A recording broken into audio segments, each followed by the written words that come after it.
Welcome to the final resolution review. Did we get a good show here? I can say we did. But what is the implications of what's been going on in this show? What would this lead into when it comes to Genesis? Well, you're about to get my idea about it. When we saw Magnus in the opening of the show, I thought that was the best thing to do. I didn't expect them to try and do the little bit about what happened with Hardy back in 10-10-10. I didn't expect that. So going in that angle was not a bad thing to do.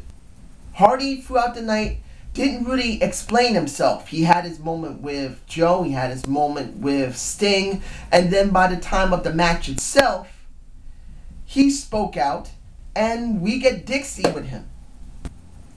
Hearing Dixie basically say she was in his corner and he didn't deny it goes along with storyline. And one of the things I find that with both promotions, WWE and TNA, they never always went with the storyline all the time. They were always sloppy about it, to the point that what was the point of even having a storyline if you're going to be so stupid not to mention it?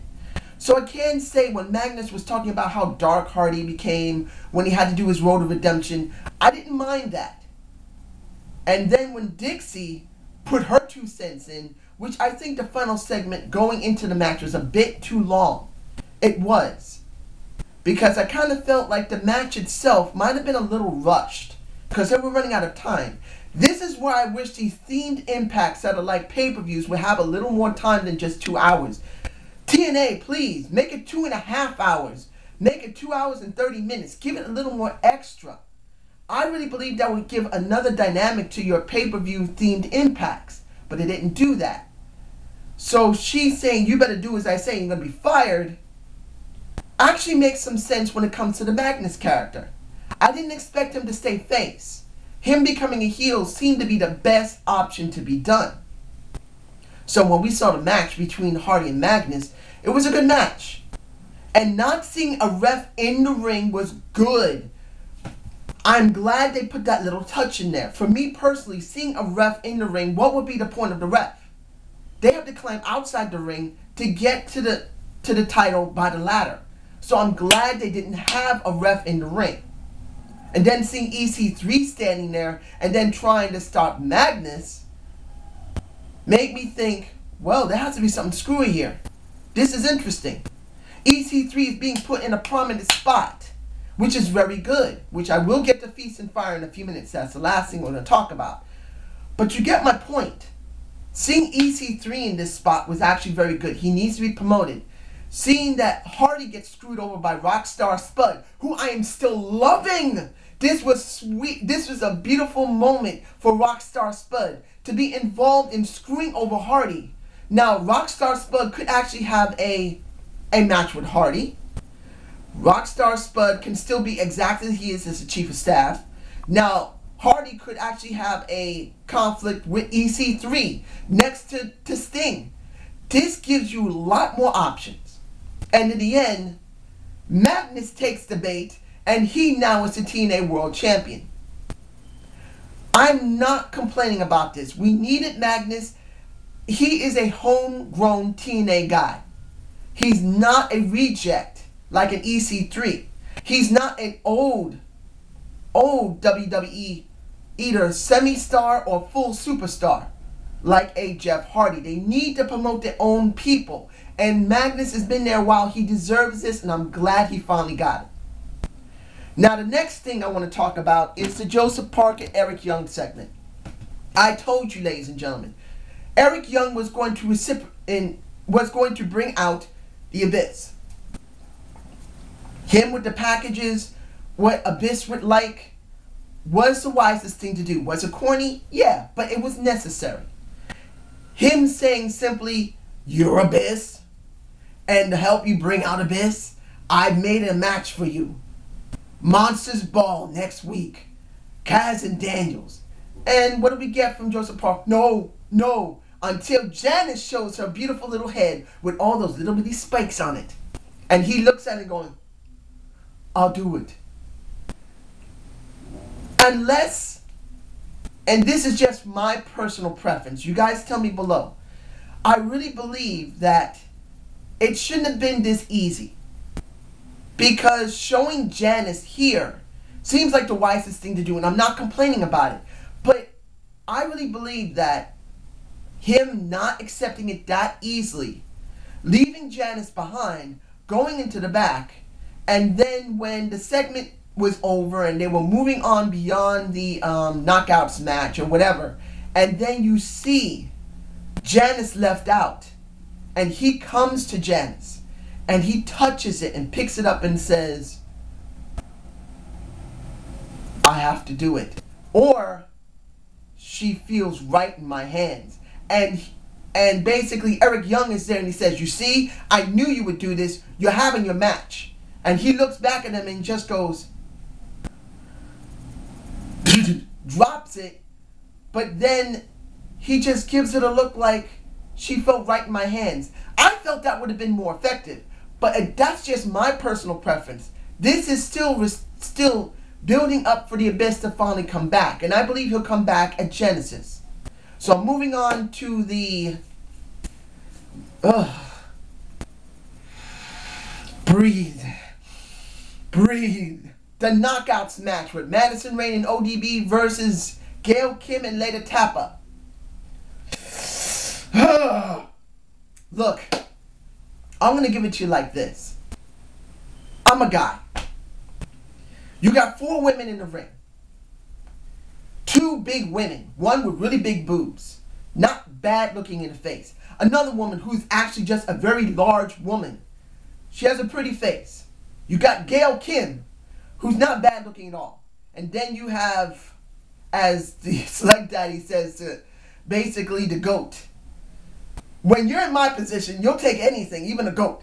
But I did not enjoy this match. The only thing I didn't mind was that Tappa was allowed to be in the match more. And I had this feeling that Tappa felt more natural in the ring. It doesn't mean she was 100% great in there, but she felt like she was more comfortable now. Now she feels like she can do the work a lot better. She didn't seem as botchy. She didn't feel like she was just awkward. She seemed to move much more fluid now. Now, I don't know what's going to happen in the next match with her, but I'm glad to at least see she's showing something. And in the end, as we expected, Madison Rayne wins, but with a fucking roll-up. No special move, no heavy suplex, no knockout punch, just, not a roll-up, a backslide. There we are. You see how much I botched because I hated this fucking match other than Tappa. A backslide. Are you fucking kidding me? And it was a really timid backslide at that. Am I fond of seeing Gail Kim give it like this? I would have liked to see Gail Kim win, even though I can't stand her in this.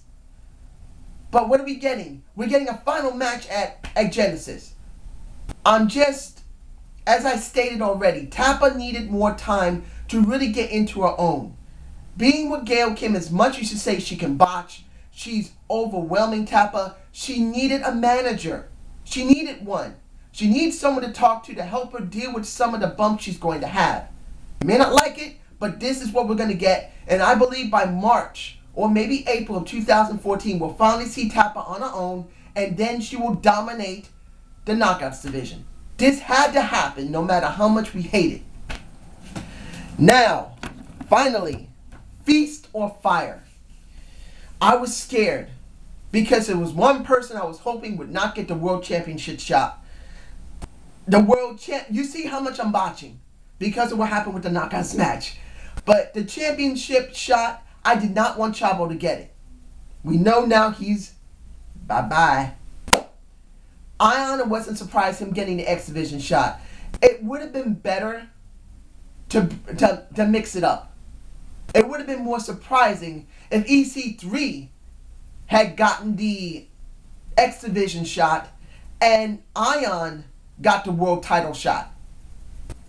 No, actually, Ion gets the tag team shot. Gunner was the best choice to get the world title shot because this also leads into what I'm going to talk about with Storm. Storm looked jealous. So finally, they're letting Storm turn heel, which I'm glad about. Just like Magnus, he needed to be turned heel. It was his time. But the part that I was not too surprised that it happened, but I'm actually surprised it was so soon, was Sting dealing directly with EC3. I said it clearly. EC3 would have a feud with Sting. I said it already. I'm sure more than a few people realize it themselves.